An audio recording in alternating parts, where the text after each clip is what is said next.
All right, so everybody, just as I promised, thank God my brother had time to squeeze us into his schedule. Not only is he an amazing vocalist who's done everything from voice acting to jingles to tours to you name it, producing and writing great records. But in addition to that, he's a great friend of mine, a big brother, awesome guy who has blessed a lot of people in this industry.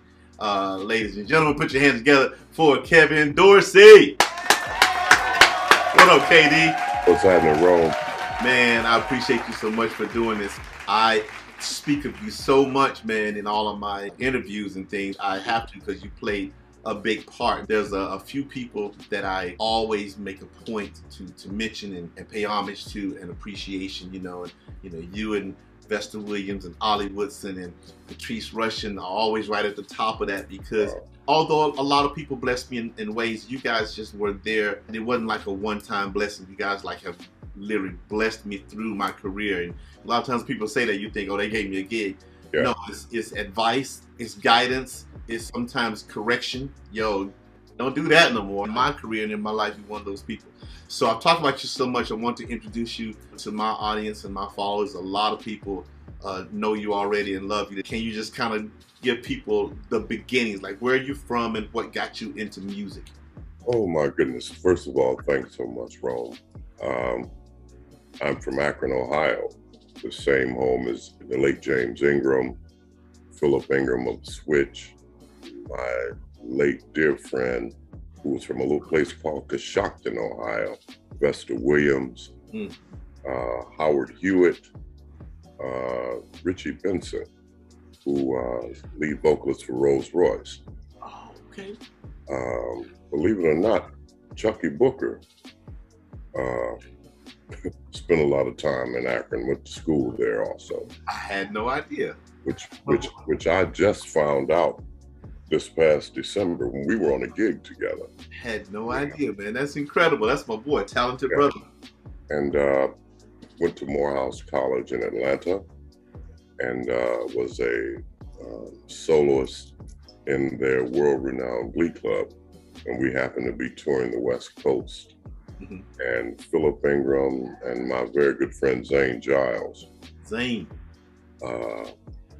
And James, they turned me on to an audition that Quincy Jones was holding. And he was putting together a super group to do the follow-up to the Dude album. And I said, well, guys, no, I don't want to do the audition. I said, I'm getting ready to finish this and go and get my double masters and then get a doctorate and teach, know. Okay. They said, Kev, do this, man, do it. Long story short, they talked me into it. Thank God. And our alumni gave us a picnic, and I snuck away from the picnic and went to the audition. Okay. And they said a little over 7,000 people from around the world were auditioning for the 4 spots. Wow. 7,000 people were auditioning for 4 spots. Yeah. And so, long story short, I was the first chosen. Out of the 4, myself, Saida Garrett, Daryl Finnison, and David Swanson. And from then on, I mean, we started, I think our first little gig was a film produced by Sidney Poitier called Fast Forward. Okay. And I mean, just like you've never heard of it, I don't think anybody else did either. Man. But it was a follow-up to Breakin'. Okay. Yeah. And Sidney's daughter actually directed it. Nice. And Narada Michael Walden was doing the soundtrack and score. And that was my first contact with Narada, which from there led to me working with him with Whitney Houston and Aretha Franklin and Pink Cadillac and Who's Zooming Who and oh my gosh, man. I Want to Dance with Somebody and all that. Your credits are extensive as can be. I'm still learning things that you've done, man, and we've been friends for 30 years, Yeah, and I've been blessed, Rome, because one thing Quincy used to always tell us, never allow yourself to be pigeonholed. I love it. I mean, I was blessed to work with everyone from Dolly Parton to the Motley Crue. Absolutely.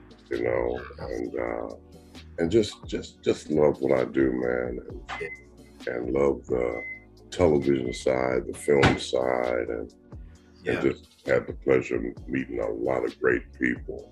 Man, you've done it all, man. It's so funny when I found out that was your voice on Ferris Bueller.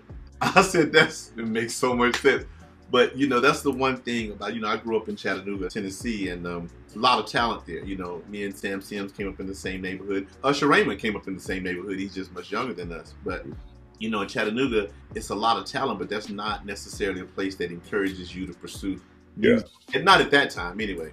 But we were the musicians, we were so into it that we would read credits. And you know how we were doing. We were young. We'd put a record on, immediately grab the album cover and read the credits because we want to know who was playing everything and who was doing it. So, man, to grow up and to become friends with you guys, I was talking to Bobby Watson, bass player from Rufus. Same thing. You know, to become personal friends with you guys and like family with you and Patrice Rushen and Bobby Watson, it blows my mind. You know what I mean? It's like such a blessing to meet you and like to be like a brother, and then think how I used to sit and watch Ferris Bueller and hear that part and just crack up. Like this is my brother now, right? You know what I'm saying? And what else? You did you did like Jungle Book and a lot of stuff, right?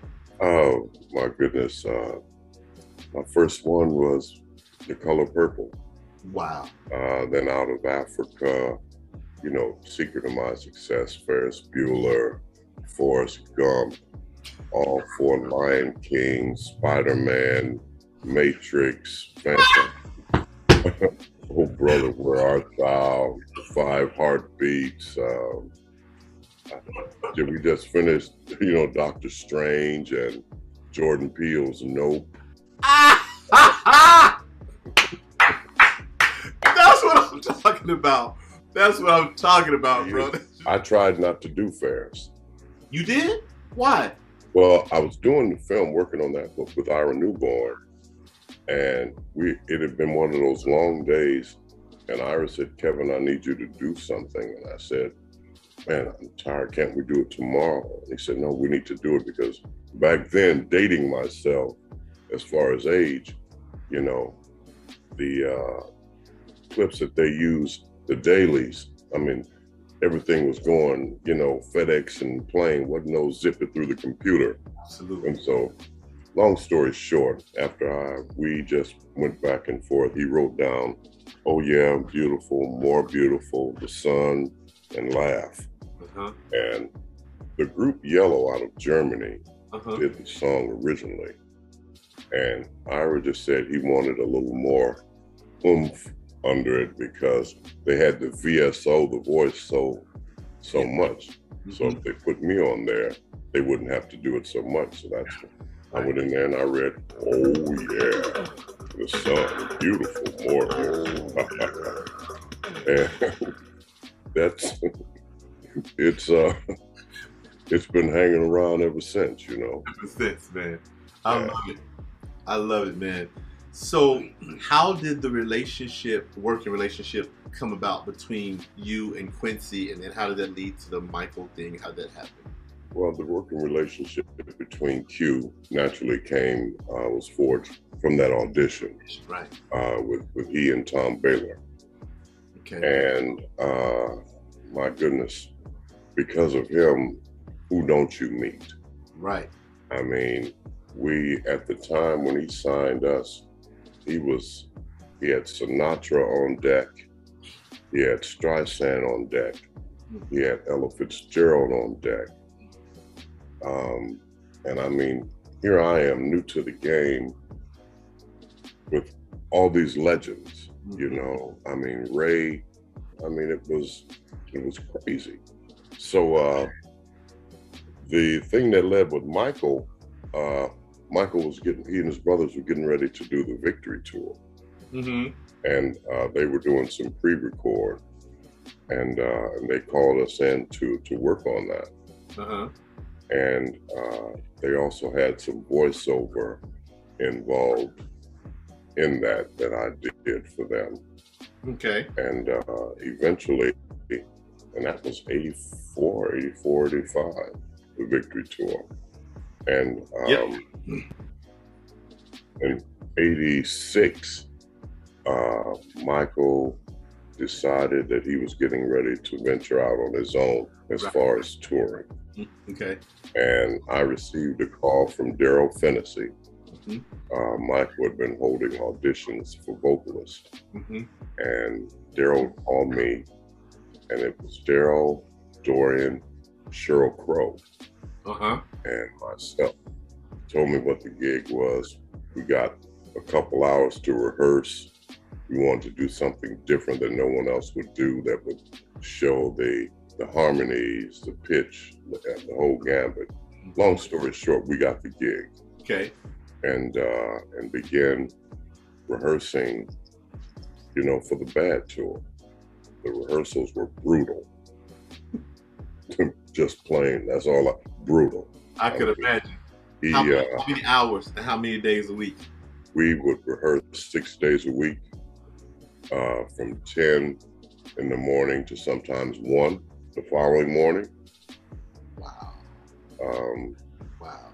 To say he was a perfectionist is an understatement. You know, I'll never forget, we were doing Man in the Mirror. That's the end of the show. The show was 2 hours and 26 minutes. Wow. And we were maybe 45, 50 seconds from being done. And a guy missed a lighting cue.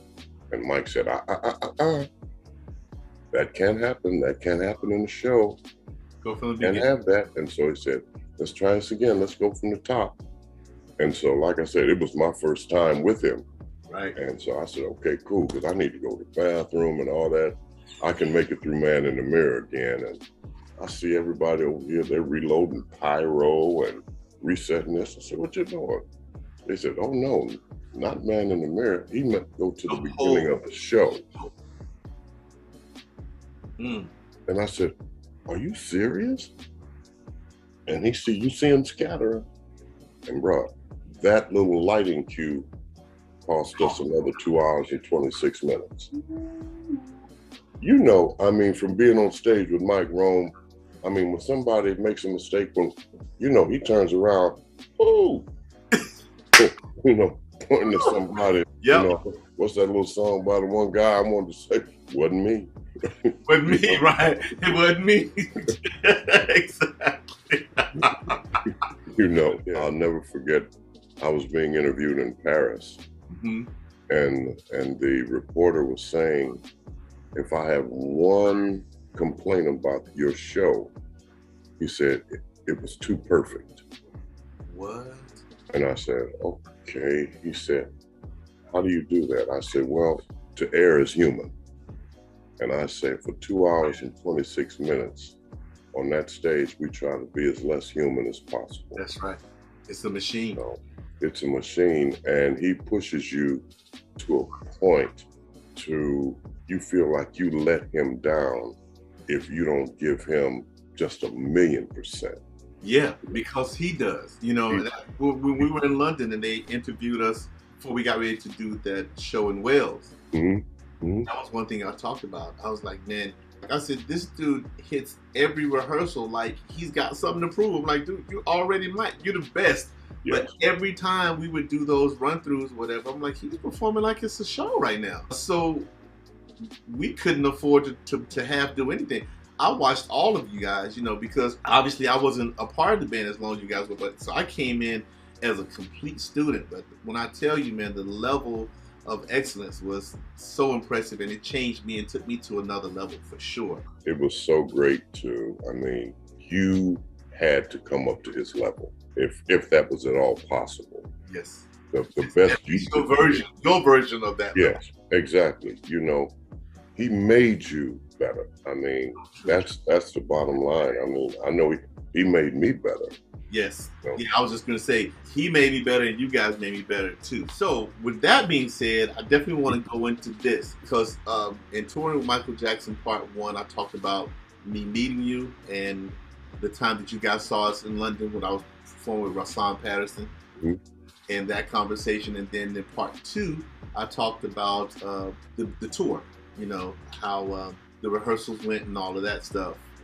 And part 3, I went on into talking about shows and the mistake in Germany when the stage prop malfunction and all that. Remember that? Yeah. But what I want to talk about, man, this is something that I want you to share with me for the first time, because I never really asked you this before, which is crazy. I kind of want you to share this with me, with my viewers as well. Recap. Do you remember when I was with Vesta, how we first met when you came to the rehearsal? Yes, I do. I remember you, and I remember one of your bandmates that I started calling Rooster. Because remember, he had the little red, like mohawk hair. Absolutely. That's his name is, we call him Jay. His name is Fred Imes. Okay. Yeah. And I mean, I watched you, and it was one of those things where I just said, okay, he's got a different kind of swag about him. You know, didn't know who you were. Right. You know, I asked V about you. I said, V, you got a little something special over there. I ain't gonna say nothing to him just yet, but I am gonna holler at him. Man. You know? And from there, the next time I think I ran into you was London. Yep. And we came. I don't think you guys thought we were gonna come. I didn't. I honestly, I definitely didn't. But I thought, man, it'd be so cool if Michael Jackson band come. I was like, hey, they probably got other things to do. And when we saw you guys walking in, it was like Michael was walking in. Yeah, it was you guys. That was my first time checking out the song. And I was just like, okay.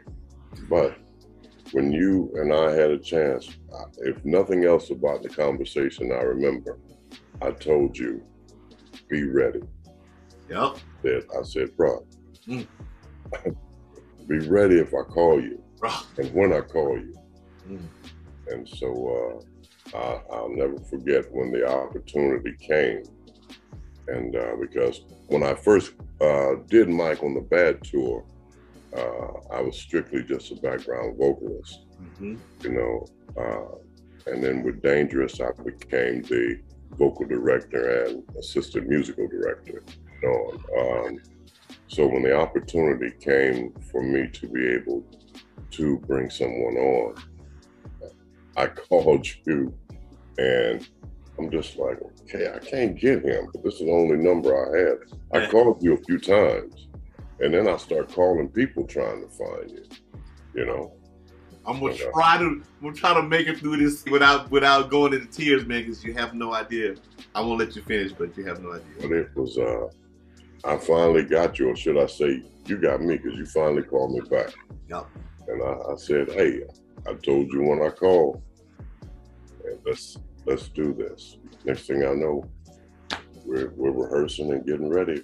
Yeah, man. And that was, I knew for you as well as for me, that gig, I mean, not only were we doing Michael, but we had Pavarotti on stage. And I mean, name them. Boyz II Men, Mariah Carey, Luther Vandross, Bocelli. Yep. You know, we had so much fun. The only one that didn't make it, even though we were able to record her at the time, was Beyonce, because she was with Destiny's Child, and they were on the road and she couldn't make it. And man, you gotta forgive me. I keep wiping my eyes. I messed around and had some lotion on my hands, and it's causing me to tear. Hey, well, I'm gonna use that too. That's what it is, y'all. I had lotion. I'll keep wiping my eyes. It ain't lotion though.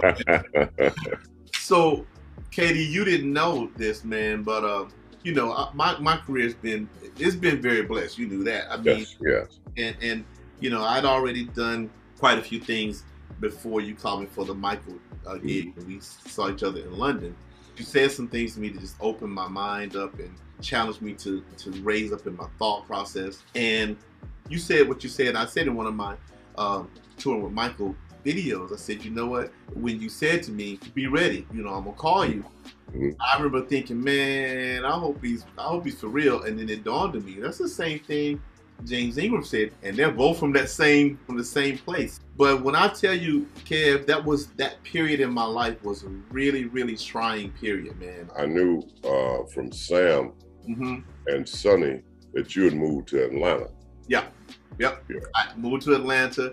I was going through the divorce. My ex-wife and I, that was a mutual thing. That wasn't so tough. It was just knowing that I was not going to be around my boys every day, because you know how close me and my boys are. So that was a rough thing.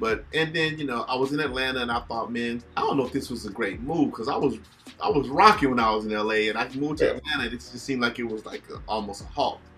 So when you called me, man, just make it short and simple, it was just the biggest blessing, and the timing could not have been better. That was just an answered prayer from God. And then, you know, if you told me, I've been trying to catch you, your number was different. And then once I thought and started to process it, I'm like, he knows so many singers that, you know, he could have been like, hey, I told him I was gonna call. I called his number to say, or, you know, you in Atlanta, huh? I don't know if they want to pay for flights and this and that. None of that even came up. Like, I don't know if you knew it or not, but God was using you as an angel. Whether you had some big old wings on, whether you knew it or not. I just wanted to get you here, get you settled, get your transportation, and just make sure everything was exactly what it needed. You didn't have to worry about nothing, so you could concentrate on the gig. Bro, you took care of me like I'd never been taken care of on a gig. It was amazing. And then when I went to the rehearsals, you were encouraging. If it was something that I needed to be corrected on, you'd be like, you know, Ron, make sure you do this and the other, and that was it, you know. So I was laughing. I talked about how Dorian was like, day one, he was like, I don't think you're ready for this gig. And I was like, damn, okay. But I mean, it was straight. Dorian, what's up, man? Hey, you think you're ready? Like, can you say hi back first, my brother? But you know what, man? Here's one thing I want to say, man. I don't want anybody to get confused. Number one, I've been there before. I've been in positions where people come in, I'm like, I don't know if they're ready. So I ain't mad at him. What I do appreciate is that he said it right to my face, right up front. I appreciate that, you know. And and once I got in and started to step, and he saw, all right, you good, you know. So it was real. I'm not really tripping on that, Katie. A lot of people feel like you got to either avoid saying the truth to make everything sound super sweet, or if you say the truth, it means you're mad at somebody. I'm like, no, that's what he said. I ain't mad at him for saying it. That's what he felt. That's what he said. You know, and the thing of it is, Romeo, different people think and feel different things. I mean, I knew who I was bringing to the gig, and I knew what you were bringing to the gig. I mean, just like you said, when we did the tribute to Mike in Wales, I called you. I said, bro, you're going to be the vocal director. Yep. And from there, we went to Neo. Yep. You're going to do your thing. Yep. You know, I mean, that's just me. I mean, like, I don't know if Dorian wasn't familiar with your work or whatever. I don't think he was. And, you know, and to be honest with you, that's another thing about your personality and my personality. No matter how much we do, we don't really walk around tooting our horn. So, you know what I'm saying? Unless somebody just happens to know or someone else tells you, we're not that person. We're not that personality. So at that time, you know, like I said, there were certain ones of you guys that I really looked up to because you guys were the ones that I saw doing it. And it was you and Dorian and Fred White and Arnold McCullough and Joey Diggs. These were the cats that when I came to LA, I'm like, ooh, I want to do like that, you know. But bro, I just appreciate you for bringing me in and believing in me and giving me that shot. Oh, I want to say this to you, just while I'm thinking about it.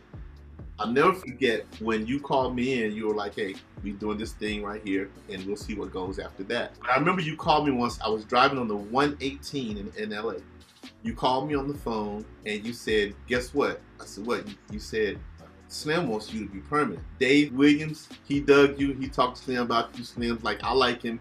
You're going to be permanent. Literally, I had to take the next exit, just let it go for a minute. I'll never forget that day, man. These things are just lifelong memories that mean so much. And I like to share this type of stuff with listeners because they always hear the typical stories. And they don't hear the real things or the things in depth.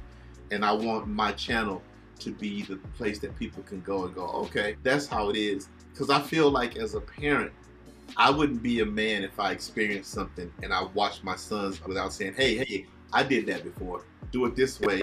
You know what I'm saying? You got to share with the next generation thoroughly, or else you just kind of leave it up for them to gamble with that life or whatever. And one more thing, while I'm speaking about parents and fathers and this, I know this has nothing to do with music. Let's give it up for your sons playing that hoop, man. Can you tell everybody about your kids and what they're doing with their sports? First of all, those two clowns have been getting on my nerves since we've been on here talking, running around. They've been very blessed in their basketball. My oldest son, who just graduated, he's a six left-hand point guard. And since he graduated at 17, and since they lost a year via the pandemic, the NCAA allowed them to add a year, so he'll be attending a 5th-year prep school. Okay. And so he'll be playing against just, man, the best players in the country, and with just all the top D1, D2 coaches in the country watching and attending their games. So he's doing that. The young one, he'll be a junior at Crespi High School, and he's also a point guard. And he's glad his brother's gone because he was tired of living in his shadow. And he's my most independent kid, and he's tough. I love it. It took my older one a little longer to get mean on the basketball court. And the young one's like his dad. He ain't having it, you know. And homage to my daughter, she just got her nursing degree, and she's going back to do a concentration in pediatric nursing. You know, and so it's and I'm blessed because, like you, I mean, I live for my kids. You know, I've done it. I've been everywhere, done everything, whole lot of things I shouldn't have done, but it is what it is. It's what it is. And that's life. But I'm proud of them, man, and I'm proud to say they're proud of me. Absolutely. You know, I love it. It is the greatest feeling when I see my sons post that I'm their hero. You know what I'm saying? And sometimes they do it random. You've seen my kids since they were kids. I knew your kids since they were born, right? Exactly. It blows me away. I saw your posts sometimes. I see them shining on the court, and I'm like, my little nephews, they was here in my swimming pool not too long ago. You know exactly. Isn't that something? Yeah, man. Yeah. Oh, and I mean, they were like that then, and now 6'6" and 6'5". Good God Almighty, that's so awesome. Okay, didn't mean to sidetrack from the question I asked, but I give props, man, because I'm super proud of them and super proud of you. Of course, again, as a father, man, you know, it's just something. You know, we can't do everything perfectly, man, but I'm just proud of who we are as dads, man. We're strong black men who care of ours, and you know, and we had great examples. Both of us had strong, amazing fathers. So very much so. Thank God for that, man. So anyway, I'm sorry. Once I got on the gig, the most important thing to me, and I said it in one of my videos, was that I made you proud. And because I know anytime somebody puts my name in a hat, or somebody sticks their neck out for me, you know, the one thing I want people to go, yes, I'm so glad I did that, you know. And that's what I hope I did for you. You did that and more, you know, because it's always interesting. Most people don't think of vocalists as musicians. Right. You know, and I think that's how we have garnered the respect that we've gotten, because we get respect from musicians. Absolutely. Because of our ear, because of what we hear, how we conduct things. And I mean, you did exactly what I needed you to do and what you needed to do for you, you know, to show them, hey, I belong on this gig. And man, I mean, your pitch, your tone, your demeanor on the gig, I mean, everything was just, I couldn't have asked for anyone more perfect. I couldn't have, you know? I mean, you were a blessing for me, to me, and for the gig. Man. And for Slim, which is why he wanted to keep you. Man, that means so much, Katie. You don't even understand, man. It's so huge. it's so huge, man. It's amazing to me what God has done in my life, how He worked through people. You know, again, just to even have the relationship that I have and the friendship that I have is a blessing. But you know, to have these opportunities and to be blessed to be able to step up and just make you guys proud and happy. Every time I think about that, you know, it literally almost brings me to tears. You know, the people who can get me the easiest, 2 of them are gone, 2 of them are here. And it's Vesta Williams, Ollie Woodson, you and Patrice Russian. The ones that ushered me in, monitored and guided me through actions and words. You know what I mean? So in 2013, Patrice called me and asked me, would you consider taking on a professorship at USC? And I was like, what? Oh man, you know, you're like my brother. Patrice is like my big sister. Yes. But still to this day, whenever I'm in Patrice's presence, you know, I don't care how down to earth she is. I don't care how much we love each other, laugh and talk and this and the other. Large portion of me is still the kid in high school listening to Forget Me Not. You know what I'm saying? I'm still a fan. You know, as close as me and you are, man, we have laughed and hung out and went to eat and did this and did that. I'm still a fan. I don't want to stop being there. I like that, you know, and I just wish a lot of these young kids knew how to reverence and how to pay homage and to respect. One thing that you made me well up a little bit, and I never admit that. There was something you saw online, and I'm so proud of you and everything that you continue to do, and you continue to always let people know that it's the blessings you receive from above that allow you to do and accomplish the things that you do. And that's another thing that is great for the young people to know.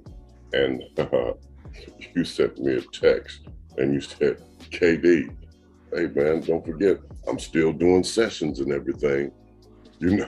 And I'm just like, oh, he ain't too big to come do a couple gigs. Oh, no. I love it. Man, you know, when I got finished doing the Michael tours and stuff, I came back to LA and I was going into open mics or whatever. And like, I didn't think you would come. I'm like, what y'all think? Like, we're still singers at the bottom line. We're still musicians. We still want to hang out and have fun. Yeah. One thing is funny. When I became the vocal coach on The Voice, it's so funny.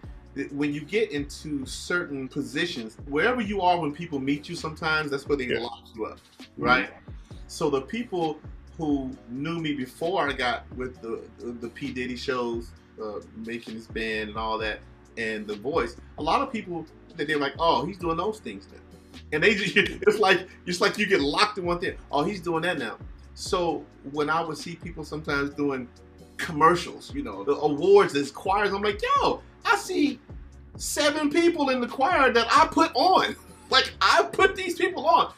Y'all didn't think, one time, hey, call Rome, see if you know.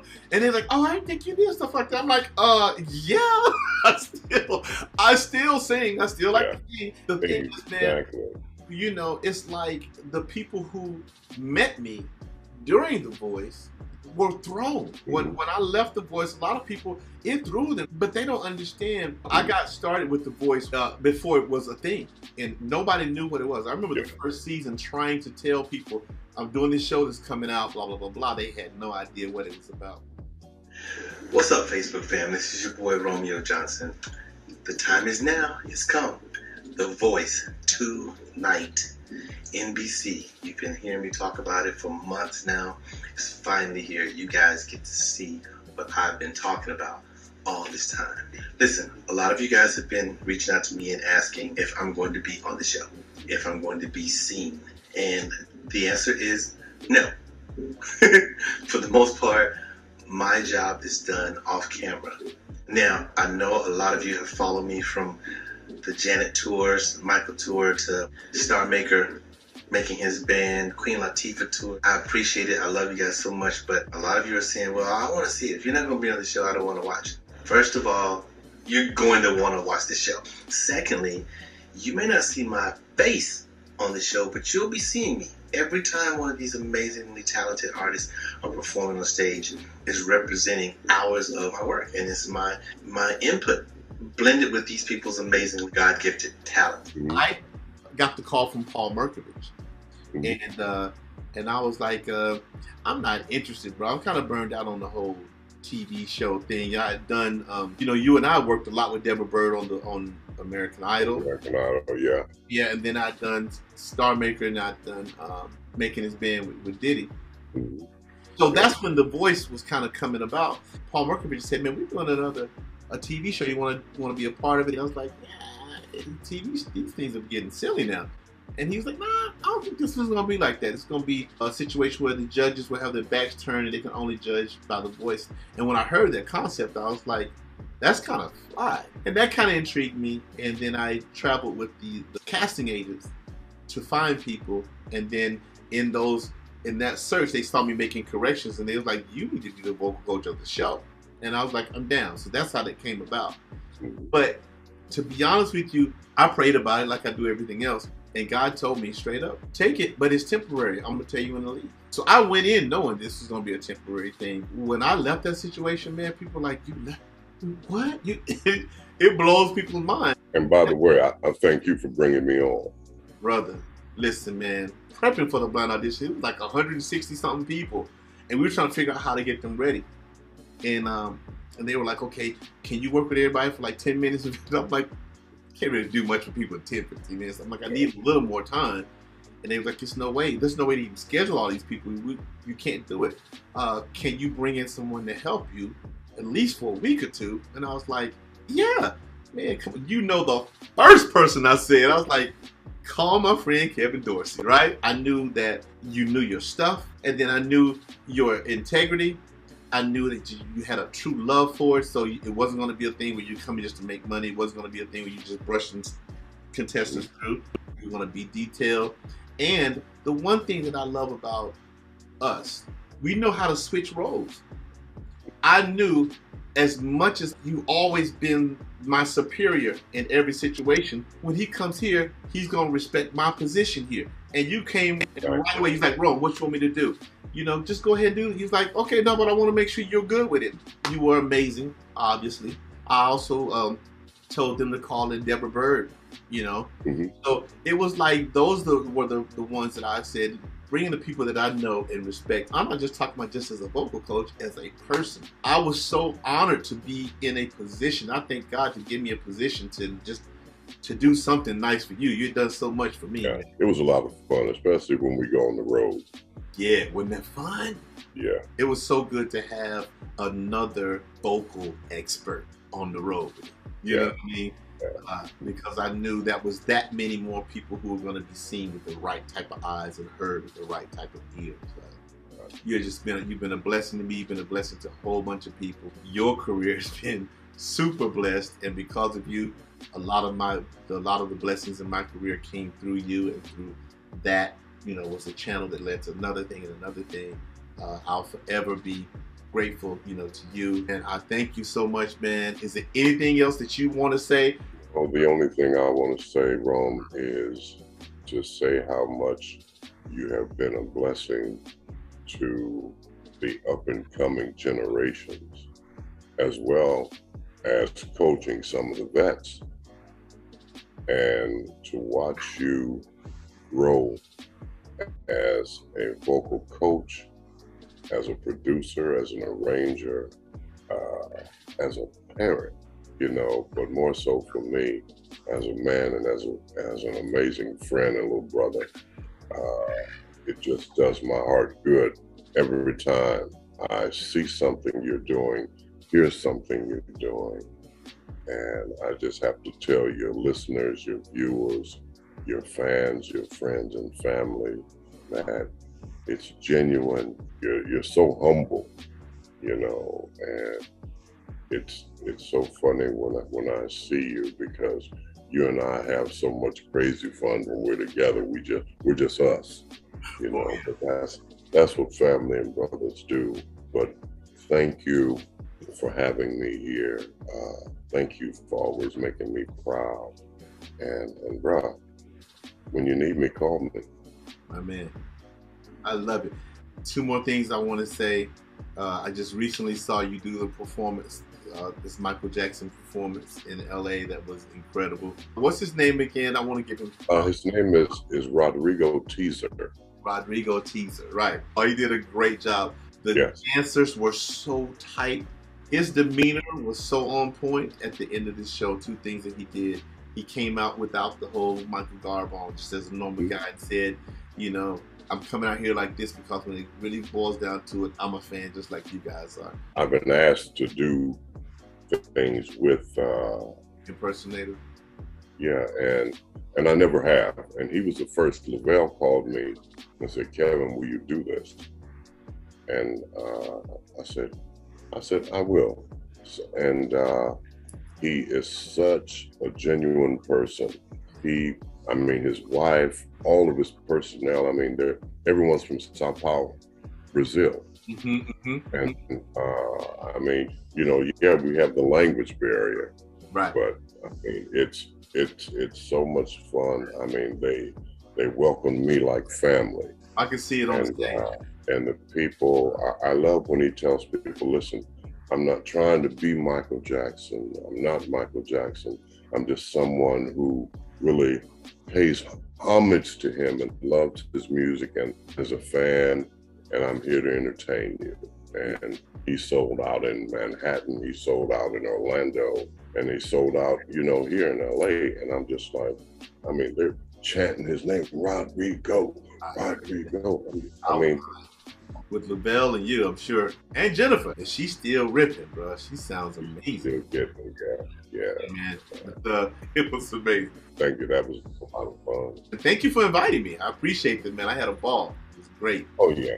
I definitely want you to let them know where they can follow you on social media wise, whatever. And if there's anything that you're doing that you want us to keep our eyes and ears open for, or anything, make sure they know how to follow you, because they've heard so much about you. They're your fans now, if they weren't before. You know, thank you. I mean, you can always catch me on Facebook. Unfortunately, I'm not the social media guru and all that, but and as far as things coming up, I'll be doing more shows with Rodrigo, but it seems like they'll be international. Other than that, I'll be being dad and gigging here and doing what we do every day, man, making music, making people happy, and doing what I love to do. Absolutely. Brother, I love you, man. I appreciate you for taking time out of your day, man. I didn't mean for it to go this long, but I knew us. I knew it was going to go for a while. Hey, thank you, Rome. Love you so much, man. And just keep doing what you do, bro, because you're touching and blessing a lot of people. That's my intent, man. I appreciate it, man. And let's just keep in touch, man. And hey, you know what? We might do this again on some other topic. Cool. And I'll be in Vegas in 2 weeks. Oh, come by the house. Got it. God bless you, man. Thank you so much, KD. Give it up for Kevin KD Dorsey, y'all. Thank you, man. God bless you, KD. All right, man. Peace.